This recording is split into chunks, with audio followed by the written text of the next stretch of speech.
As you can see from the title of this video, we're going to be talking about, should we abolish police? Actually, that's not true. What's up, y'all? Welcome Black. Welcome back. Welcome Black to my channel. Happy New Year. I hope this has been a good year, starting off Capricorn season, my season, birthday season. Got this little necklace. I hope this year is filled with so much promise, so much excitement, so much getting outside, which would be great.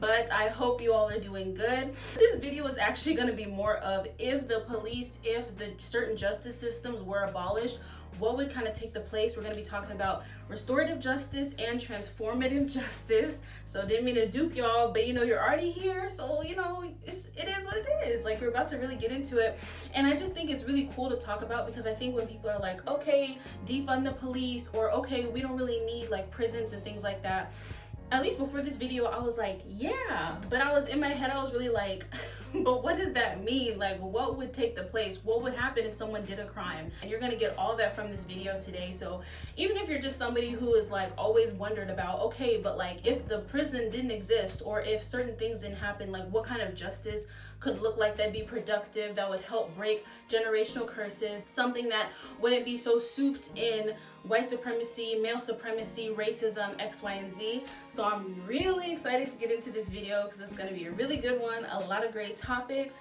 So go ahead and get comfortable, put your feet up, get a little snack, get a little drink, whatever that means for you. And don't forget to like, share, and subscribe to this channel. I'm gonna hit the intro and we're gonna get right into it.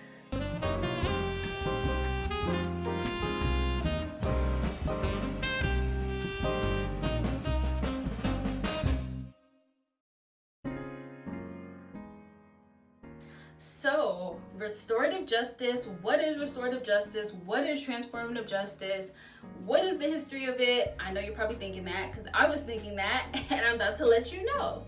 So I'm going to get into kind of like a definition of it just to start off. It's a way of looking at criminal justice, emphasizing repairing the harm that's been done to people and relationships rather than punishing the offender. So a lot of ways that this can be done in terms of restorative justice practices include dialogues, community support, involvement and inclusion, victim-offender mediation, peacemaking circles, former prisoner assistance and rehabilitation, real restitution, or even community service. I will say that in America specifically, America is really founded on violence, and America really loves like violence, and how can we make sure someone really pays, and in order for someone to pay, they must really hurt and they must be isolated. And there's a lot of research that actually shows that doesn't necessarily mean that someone wouldn't do the crime again just because they are punished, they're put in jail. And a lot of times for the victims in certain situations, a lot of people wouldn't necessarily feel better about the fact that someone's locked up. And I'm definitely not trying to speak for anyone. Like, I think there's a lot of people, and everyone who is a victim of certain offenses is definitely valid in how they feel, even if that means, no, I want them locked up forever, and that's what it is. But I think there also can be some really great things that come about when someone can feel like, okay, I understood why the person did it, or I know for a fact that the person probably will not do this again, or at the very least, which is a lot, I got to tell this person how I feel. Like, I got to see this person, I got to talk to them. And in the justice system, there's a lot of things that, like, if there's a crime that's done, the two people slowly get really separated, because then it's like, okay, so this person's gonna have to find a lawyer, and then this person's gonna have to find a lawyer, and then this person's gonna have to, and then all these things where it's like, not to say that just a conversation would heal everything, but sometimes when conflict happens, I think people are so programmed to be like, okay, I'm a ghost, or okay, I don't have to think about that, but that doesn't necessarily really create justice. So that's essentially what the purpose of restorative justice kind of gets at, along, like I said, with a lot of other things, but kind of more about like, okay, let's not just lock somebody up, or like, if we're gonna do that, we could do that, but let's make sure that both parties feel good, especially the victims in the situation. So transformative justice, a lot of people think it's the same thing or very similar. And I mean, it like goes hand in hand, but they're very much different. So transformative justice actually looks at the entire situation, and it makes everyone in the situation accountable in terms of the community or the factors that led up to somebody doing something bad to someone else. So the criminal legal system like zooms in on a situation and is like, okay, what happened and how can we punish this thing that happened? Whereas transformative justice is like, okay, let's zoom out. Let's see, what kind of situation led this person to doing this. What kind of factors did, led this person to committing this crime, and how can we make sure that this does not happen again? And I think a lot of people who might be victims in situations may also feel like, okay, I want to make sure that this doesn't happen to anyone else, and this person isn't just out here being a serial, whatever offender, and things like that. So transformative justice also kind of helps with that as well, which I think is really cool. Transformative justice asks the questions: what conditions enabled the silencing to go on? What conditions made this person steal this money or steal this food? What behavior went unchecked that this person was able to get away with so many things that it essentially came to this big catastrophic crime that now, no one can take back, and a lot of people, or just one person, is traumatized for the rest of their life. It like asks those questions. And a lot of times when asking these questions, it's like, okay, well, what were the hints of a racist structure? What were the hints of misogynoir? What were the hints of white male supremacy or just male supremacy that made this kind of keep going on where people didn't say anything? And I think that's the really important aspect, because as we know, our current criminal justice system does not really take race into a factor. It doesn't really take sexism. It doesn't really take male supremacy and things that really hinder this violent cycle of police shootings, that rape charges never really coming to light, that really help these situations occur. Transformative justice, if it's done right, will definitely like center, okay, what issues around social justice things made this person able to get away with this crime. So it's really important to note that restorative justice and transformative justice did not start by some white man. I mean, it started from a lot of ancient indigenous communities, their practices. So like Native Americans, Canadian, African folks, indigenous folks, Hebrew, Arab, Asian folks, and many others. And speaking of that, there's a lot of people who actually perform restorative justice techniques within their communities because they have to. So there's people who can't trust the law. They can't trust the police. They can't trust that they can just call an officer if something happens, and it'll fix a situation. And comment below if this is something that is prevalent in your household. Like, I know a lot of times it's just like, okay, well, if something happens, I don't feel comfortable calling the police.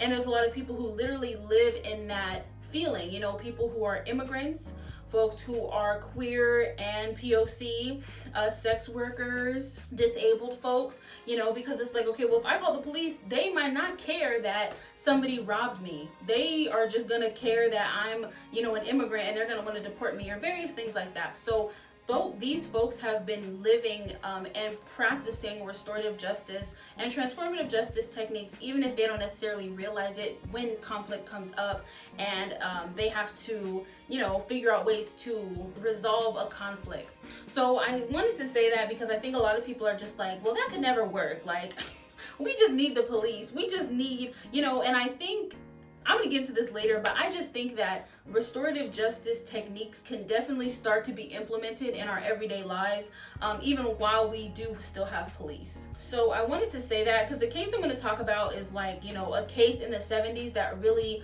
jump-started. A lot of people started to maybe talk about restorative justice techniques. Just wanted to say that there are plenty of people who've been doing this for a long time. So shout out to y'all, period. In the 1970s is when this kind of started to come about. So there's a case in 1974. There's a man named Mark Yadsey, and he was a probation officer, and he was assigned to this case where these two guys had vandalized the community of Elmire, Ontario. So these two guys, they vandalized the community, and the probation officer was assigned to them, and he put into place restorative justice practices for them. They walked up and down the streets of Elmire, Ontario, where they had vandalized people's homes, and they knocked on everyone's door and they talked to everyone about what they did. And what was really important about this is that the victims were able to talk to these two perpetrators and tell them how they felt. And that the two perpetrators actually listened to the victims when they told them you stole this family heirloom that now I can't get back, and that really sucks. Or you made me feel really scared and violated, and now I can't, whatever. Or, whatever they said. And the perpetrators were able to apologize for the crime that they committed firsthand to the town. And what came about from, it wasn't a study, but what came about from this is that the victims ended up caring less about the punishment and restitution of these two offenders and cared more about an opportunity to have a conversation. So they were more like, okay, well, whatever happens to you, but I want to say how I feel. I want you to look at me in my eye, and I want to be able to tell you how if I felt about what you did. And Yahtzee, the parole officer that kind of helped this happen, described the victims in the situation as being very responsive to the restorative justice practice and very appreciative of it, and were very much kind of taken aback by the fact that the offenders were there to apologize. So this is just an example of how a restorative justice technique would take place if there was a crime that was being done. Again, kind of focusing on the victim, because I think a lot of times when it's okay, just punish the person, it's kind of more focusing on the offender and not really the victim and how that person now has to live their life because of this crime. So I think what's really great about restorative justice practices is that it gives the victim a chance to either say how they feel, or whatever that is, or actually forgive the person, which people know can be very cathartic. And now in many activist spaces, people use restorative justice or transformative justice techniques. And I'm gonna get into this next, but a lot of times, even in your daily life, you probably use a lot of restorative justice or transformative justice techniques and you don't even know it. So the winner chicken dinner question: can this really abolish prisons? Can this form of justice really abolish the police? My answer, and comment below what you think, my answer is yes, one day. I would love to see a world, that implemented, restorative justice practices instead of just automatically throwing someone in jail. Not to say that prisons would be totally abolished. I mean, maybe, if we can get there, here we go. But at least being able to kind of have some kind of relative closure or some kind of conflict resolution, I think would be so transformative. And if we're being real, I think people are always talking about I want to break generational curses. And it's not funny, but it's people usually talk about that when it comes to money, or love and things like that, which I think can happen with a lot of these practices that I'm going to get into, of learning how to communicate, learning how to talk to someone when you're hurt, or when you're, when somebody does something to you, learning how to forgive, learning how to raise kids, knowing about consent and things like that. And I think I said it earlier, but I think we in America are so accustomed to punishment, to violence, to, send them to the chair, or, kill them, an eye for an eye. And I'm not gonna lie, when I'm hurt, I'm like that. I'm if they did this to me, I need to do something back to them. I'm not gonna lie. I'm not gonna sit up here to y'all good people and lie. But I think that anger, that kind of anger, it just doesn't last very long, because after a week, maybe a day, a week, a month, a year, you're kind of okay, I was angry. I wanted them, away. I wanted something bad to happen to them. But if I'm being really real, I want them to know how I feel, or I want to know that they're not going to do this to somebody else, or I want, whatever that form of justice, whatever form of justice you might actually really want out of the situation. Again, not to invalidate anyone if they're like, no, I want them to die.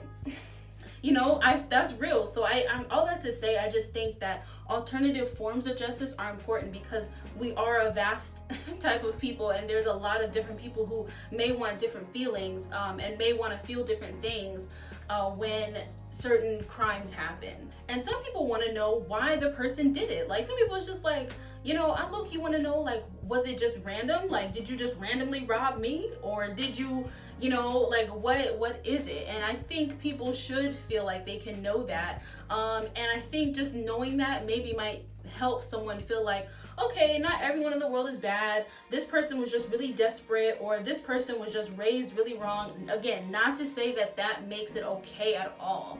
But I just think, again, these practices being implemented might really also help people heal.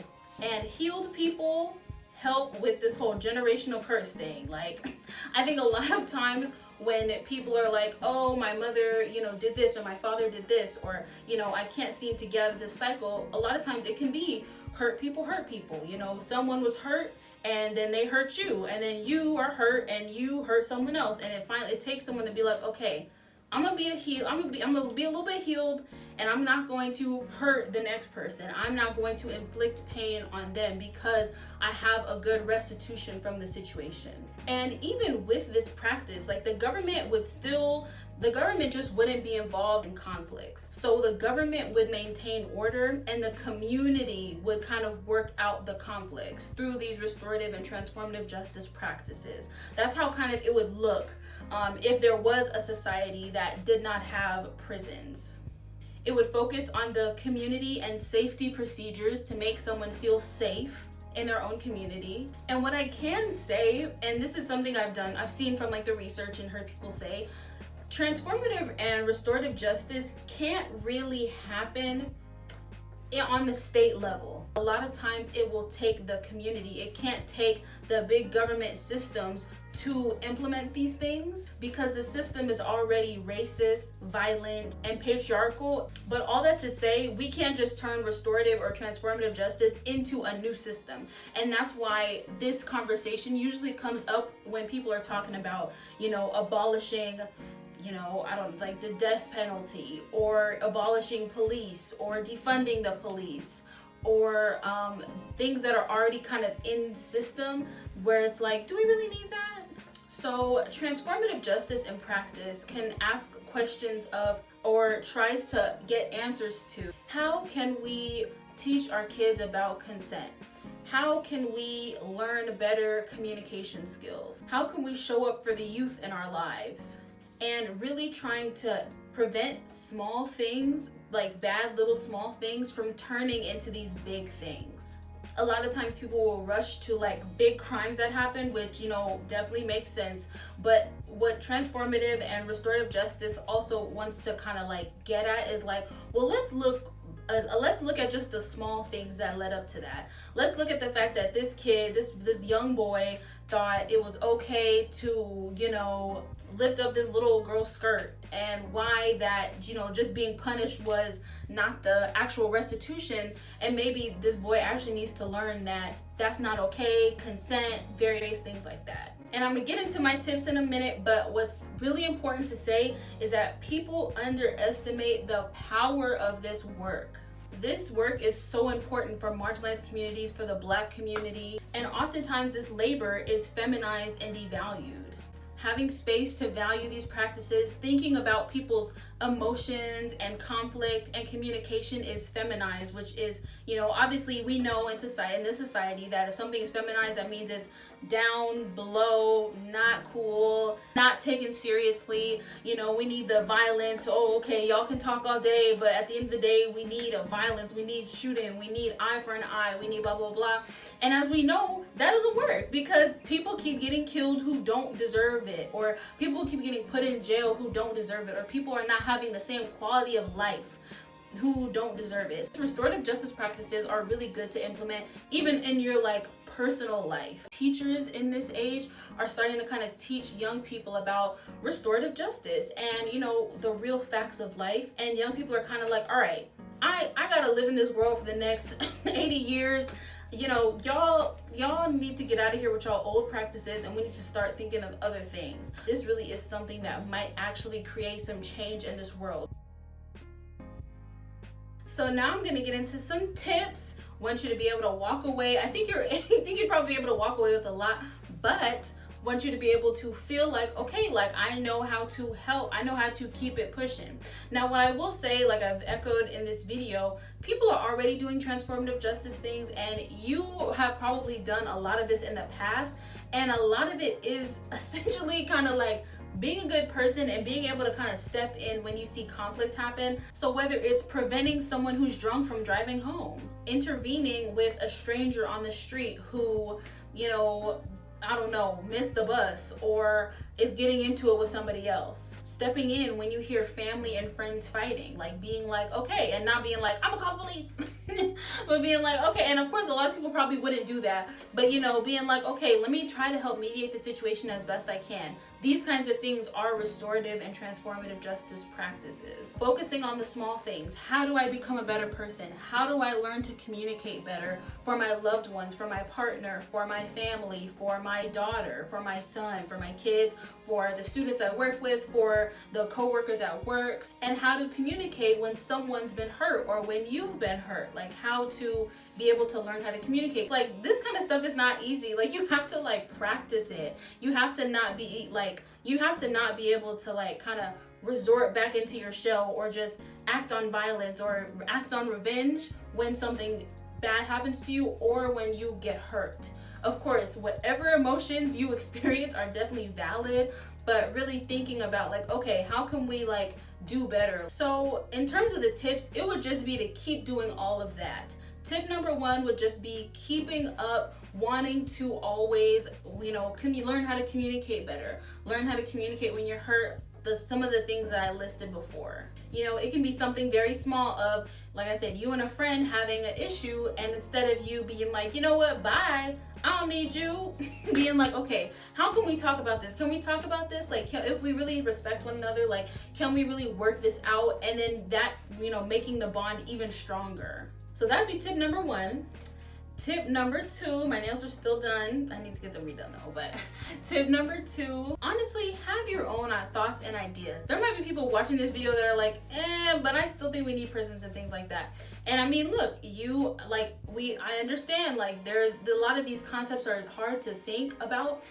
But I will just say a reason it's hard to think about it is because we are so ingrained with this system of violence, with this system of punishment, that it's hard to think about like, what if we didn't have that? And I'll just say, like, I just think it's really important to not get absolutely brainwashed. Like, of course, you know, we're going to be influenced by what we see on the news, what we know in our life. But I would just say a tip would just be to like be open and like open to just hearing about different practices and just listening when people are saying like, hey, you know, if this is what a society would look like if there were no more prisons, or if, you know, police were abolished, or if police were defunded. Like, I think a lot of people are like, oh, I can't think about it.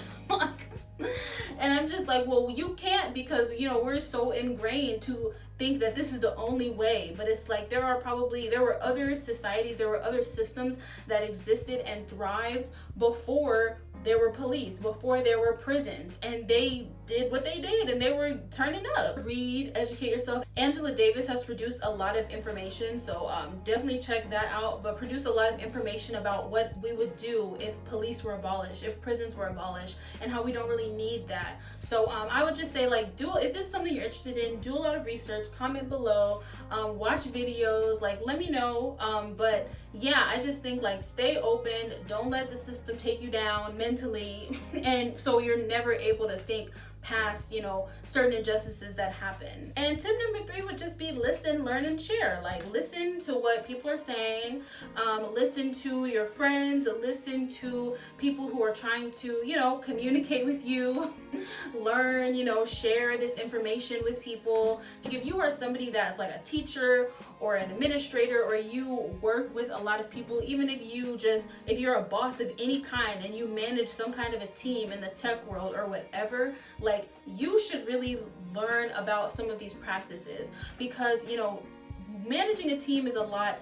Raising young generations, even if you're a parent or whatever, or have younger siblings, this is how you help the world. Like, little things like this really help the big problem and the big society at large.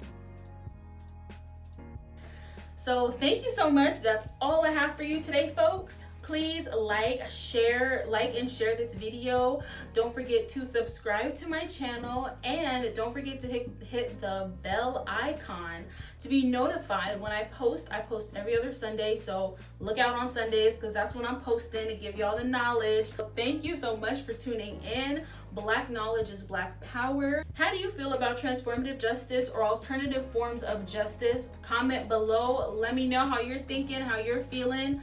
Thank you so much for tuning in. Black knowledge is Black power, and I'll see you soon.